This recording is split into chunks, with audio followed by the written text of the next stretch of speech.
तो दोस्तों मैं आ गया हूँ हरिद्वार स्टेशन। तो एक जर्नी मैं आज करने वाला हूँ जो कि मैं करूँगा हरिद्वार से ग्वालियर के बीच में। तो आज 19 अप्रैल है और आज चुनाव का दिन है। तो सबसे पहले नेशन के लिए जो हमारी ड्यूटी बनती है वो हमने पूरी कर दी है। तो आज मैं डायरेक्ट ट्रेन से तो ग्वालियर नहीं जा रहा हूँ और इसलिए कनेक्टेड जर्नी मैंने करी क्योंकि चुनाव थे, वोट देना ज़रूरी था। तो अभी यहाँ से मैं 19020 हरिद्वार बांद्रा जो ट्रेन है उससे जाऊँगा निज़ामुद्दीन। फिर निज़ामुद्दीन से आपको बताता हूँ कौन सी ट्रेन में मैं बोर्ड करूँगा। तो देखते हैं मैं कितने घंटे में जर्नी पूरी कर पाता हूँ जब मैं डायरेक्ट ट्रेन से नहीं जा रहा हूँ।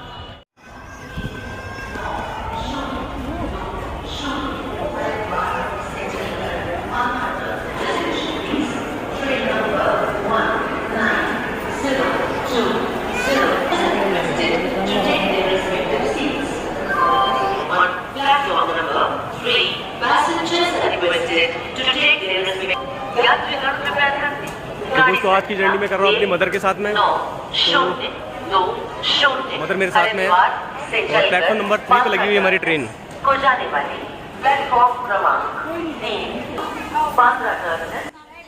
दोस्तों जब भी हरिद्वार रेलवे स्टेशन आना होता है यहाँ पर आपको चहल पहल मिलेगी ही मिलेगी। काफ़ी ही अच्छा माहौल होता है, टूरिस्ट लगातार आते रहते हैं हरिद्वार स्टेशन।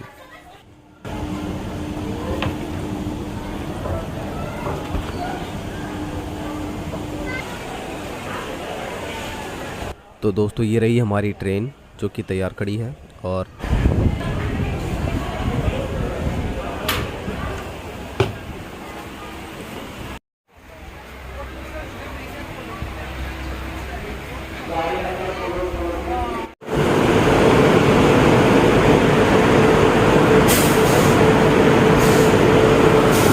तो आज हमारी ट्रेन में लगा है WAP7 कानपुर स्टेट का 37381। यह लोकोमोटिव HOG इनेबल है। इसका मतलब इस ट्रेन में जो बिजली है वो सीधा लोकोमोटिव के माध्यम से ही जा पा रही है।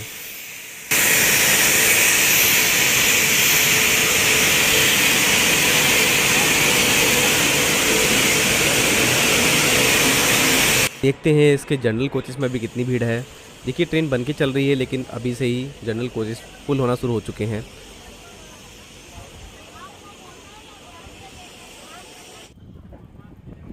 तो ऑन टाइम 1:30 पर हरिद्वार से हमारी ट्रेन निकल चुकी है और मैं आ गया हूँ अपनी विंडो सीट पर। अब यहाँ से देखता हूँ क्या क्या हो रहा है रेलवे में, किस तरीके से कौन सी ट्रेन मिलती हैं और किस तरीके से कहाँ पर क्या काम चल रहा है।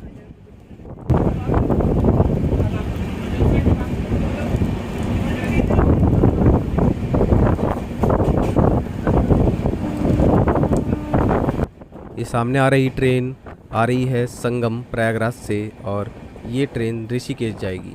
यह ट्रेन हरिद्वार एक्सप्रेस के नाम से जानी जाती है।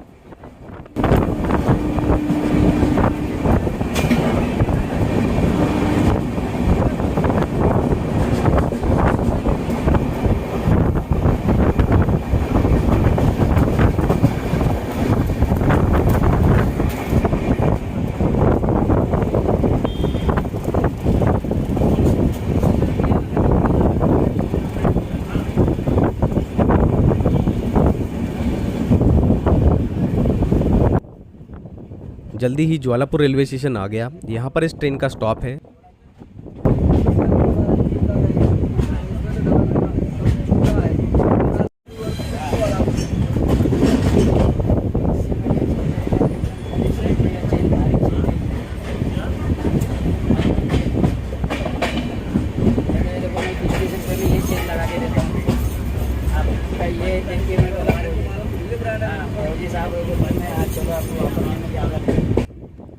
जब ट्रेन ज्वालापुर से आगे निकलती है तो काफ़ी अच्छा मोमेंट होता है हम सभी रेल फैंस के लिए, क्योंकि निकलते वक्त हम लोगों को गंगा जी के बहुत ही सुंदर दर्शन हो जाते हैं यहाँ पर।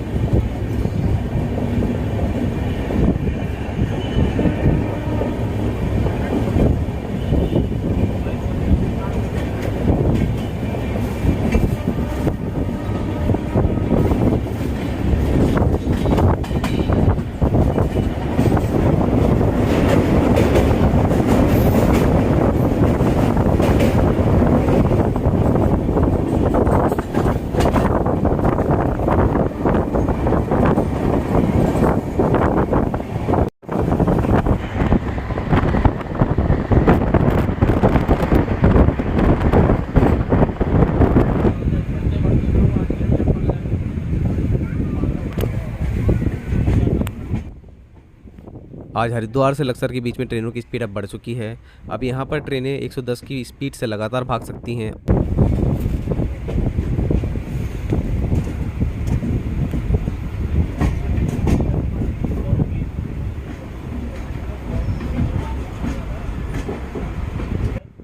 तो अब आ चुका है बहुत ही सुंदर कर्व, जब लक्सर बाईपास पर ट्रेन पहुंच चुकी है। ये रुड़की के लिए अब अलग ट्रैक ले रही है अपोजिट डायरेक्शन में। अब यहाँ पर जो ये कर्व है, यहाँ पर ट्रेन की स्पीड काफ़ी कम रहती है।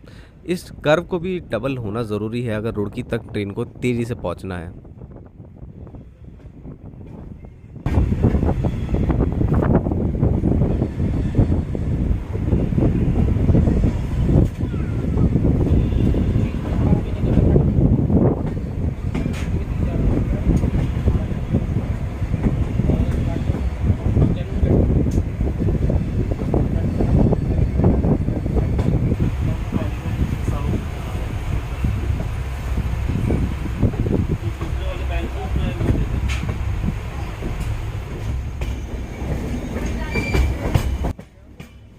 और देखते ही देखते ट्रेन बिल्कुल टाइम पर रुड़की आ गई।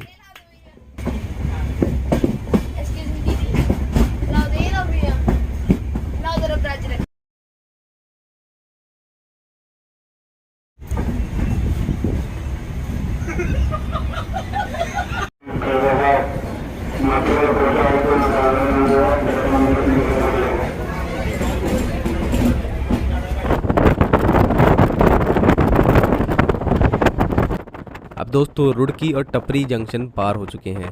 अब हमारे बगल में आ चुका है DFCCIL का EDFC रूट। अब ये आपके सामने है न्यू टपरी स्टेशन, जो कि पहले पिछली बार इसकी बिल्डिंग बन रही थी। अब देखिए बहुत अच्छी तरीके से बिल्डिंग बन करके तैयार हो चुकी है। अब ये जो EDFC का कॉरिडोर है, ये 1337 किलोमीटर का लुधियाना से लेकर के बिहार के सोननगर तक जाता है। इसके बाद मल्टी ट्रैकिंग के ज़रिए इसको वेस्ट बंगाल के अंडल और डानकुनी तक ले जाया जा रहा है। आज ये पूरी तरीके से ऑपरेशनल है और ईस्टर्न डेडिकेटेड फ्रेट कॉरिडोर में अब कोई भी काम नहीं बचा है। अब देखिए नांगल स्टेशन पर हम लोगों को दिखते हैं ओल्ड गरीब रथ के ICF कोचेस, जो कि अब डिसकंटिन्यू हो चुके हैं। और जो अब नए कोच हैं वो पूरी तरीके से LHB हो चुके हैं, लेकिन उनका कलर चेंज नहीं हुआ है। इस पर आपका क्या कहना है, ज़रूर से कमेंट सेक्शन में बताना।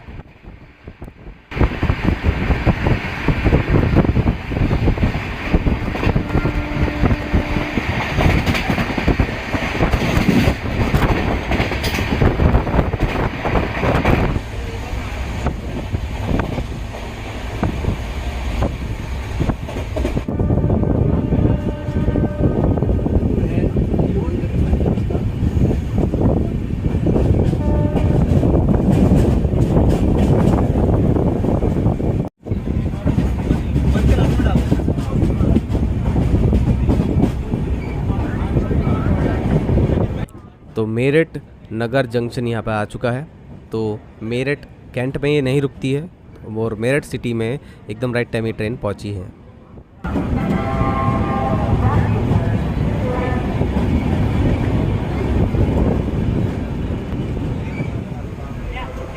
और देखते ही देखते यमुना जी आ गई और अब हमको मालूम है कि हमारी ट्रेन पहुँच चुकी है हज़रत निज़ामुद्दीन।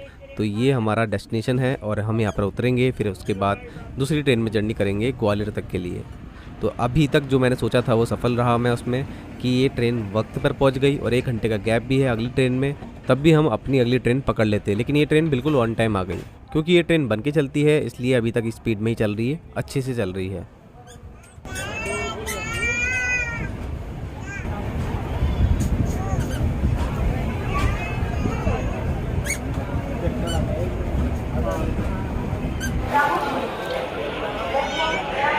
दोस्तों हरिद्वार बांद्रा 19020 से मैं बिल्कुल एकदम एग्जैक्ट टाइम पर पहुंच चुका हूं निज़ामुद्दीन, और आज मैं कनेक्टेड जर्नी कर रहा हूं हरिद्वार से ग्वालियर के बीच में।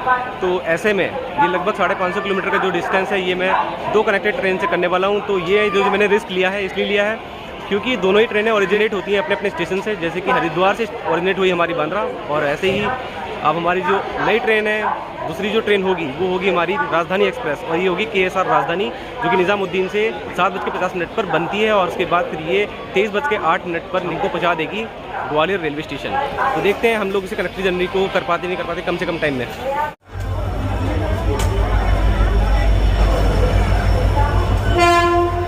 तो अभी पता लगा है दोस्तों कि 5 नंबर में लगी हमारी बेंगलोर राजधानी और 306 किलोमीटर का जो डिस्टेंस है ये ट्रेन मात्र 3 घंटे 18 मिनट में तय कर सकती है। देखते हैं आज ये ऐसा कर पाती कि नहीं कर पाती।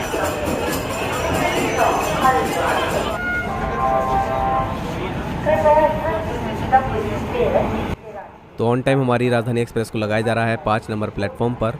ये हमारी निज़ामुद्दीन बेंगलुरु राजधानी जिसके अंदर रोयापुरम का WP7 लगा है। बिल्कुल साफ सुथरा 39082 WP7।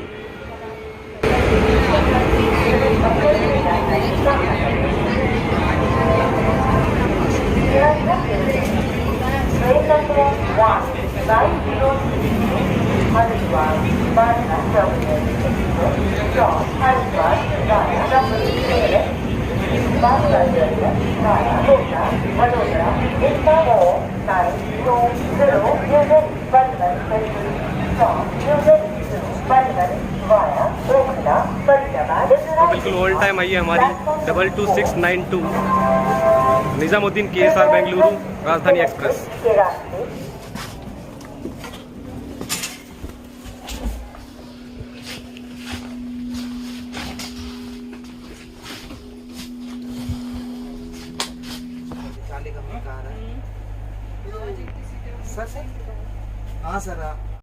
तो दोस्तों हमने ऑन बोर्ड कर लिया है यहाँ पर। तो मेरा कोच जो है वो B4 है और मेरी मदर का जो कोच है वो B10 है। तो अभी मैंने उनको पूरी तरीके से सर्कल कर दिया है। अब मैं जा रहा हूँ अपने कोच में।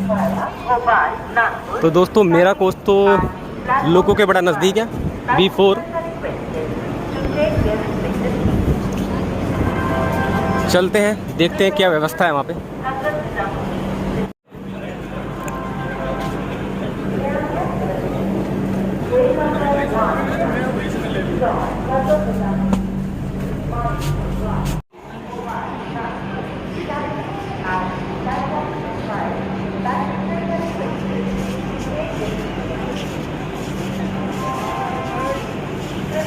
दोस्तों राजधानी की 3rd AC कोचेस में भी इस तरीके से परेशान होने लगे हैं पैसेंजर, जो कि मुझे सही नहीं लगा।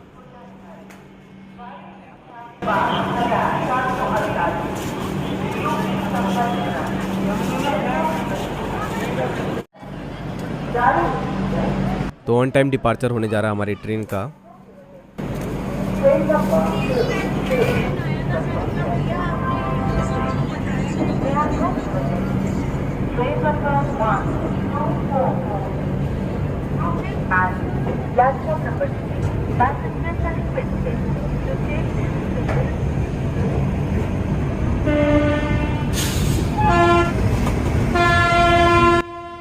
नाइट में जब ट्रेन निज़ामुद्दीन से बनके चल रही अगर हो तो उसका डिपार्चर देखने का एक अलग ही मज़ा होता है।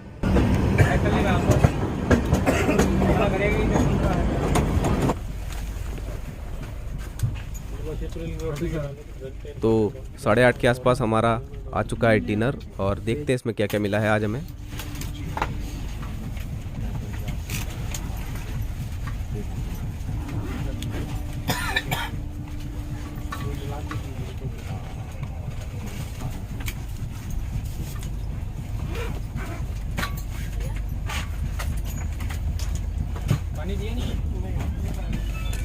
पानी यहाँ पे भी एक ले आना। ठंडा हो जाएगा तो ले आना पानी मेरा। अचार लेके आना बाबू।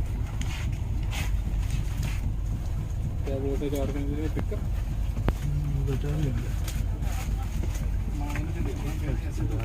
सैनिटाइजर नहीं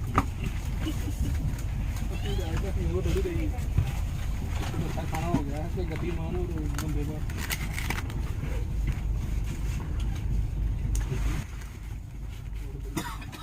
तो यहाँ पर है हमारी पनीर की सब्ज़ी और ये है दाल चावल और मिक्स्ड वेज और साथ में 2 यहाँ पराठे हैं और दही है। तो दोस्तों अपना डिनर ख़त्म करने के बाद में अब यहाँ पर सभी लोग जब सोने लगे तो यहाँ पर मैंने भी अपनी मिडिल बर्थ जो मुझे मिली थी इसको खोल लिया और अब मैं भी बीच में लेटा हूँ। यहाँ पे स्पेस बहुत कम है, बैठ तो नहीं सकते लेकिन बहुत छोटा सा स्पेस यहाँ पर विंडो का ज़रूर मिल जाता है। हल्की सी यहाँ पर ट्रैक साउंड भी आ रही है और बहुत ही ज़्यादा आनंद आ रहा था सुनते हुए। और लाइटें जो सामने से निकल रही थी उससे मैं अनुमान लगा रहा था कि कौन सा स्टेशन निकल रहा है। लेकिन तभी हमारी आइसक्रीम भी आ गई, तो आइसक्रीम के साथ मैंने मज़े लिया थोड़ा सा बाहर की विंडो में देखते हुए कि क्या क्या निकल रहा है। और बहुत ज़्यादा अच्छा एक्सपीरियंस था मेरे लिए ये एज अ रेल फैन।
दोस्तों 5 मिनट लेट पहुंची है आगरा और हॉर्न दे दिया। चलिए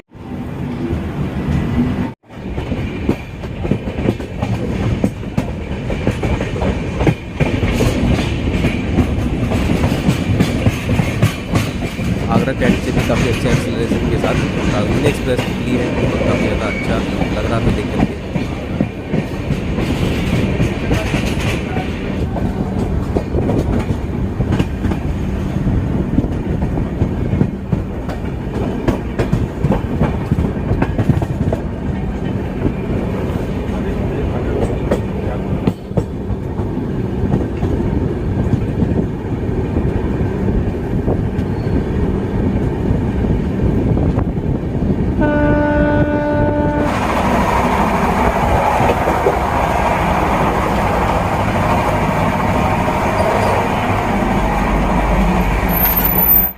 तो दोस्तों एक स्टेशन निकल चुका है और इस बीच राजधानी का जो टॉयलेट है उसकी ये कंडीशन है। ठीक है, अच्छा लगा, साफ था।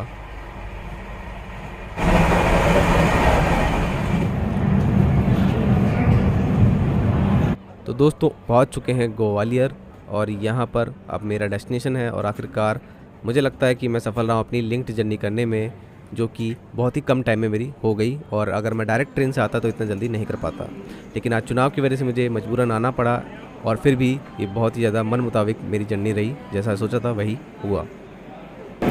तो दोस्तों 11:20 पर मेरे को यहाँ पर उतार दिया है हमारी राजधानी ने। और यहाँ पर पता लगता है कि देखिए ये ट्रेन जो है हर बार इसका ऐसा ही है कि ये 8 से 9 मिनट ही लेट रहती है। तो आज लगभग 12 मिनट लेट थी और बहुत अच्छी चलती है। और जो लिंक बनाने की मैं कोशिश कर रहा था वो लिंक बहुत अच्छा बना।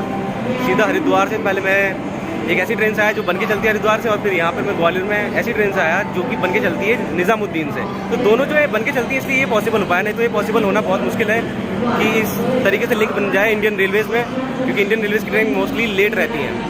तो दोस्तों इसी के साथ जर्नी खत्म करते हैं। आप लोगों को कैसी लगी जरूर से बताना कमेंट सेक्शन में। आज के लिए इतना ही, वंदे मातरम, भारत माता की जय।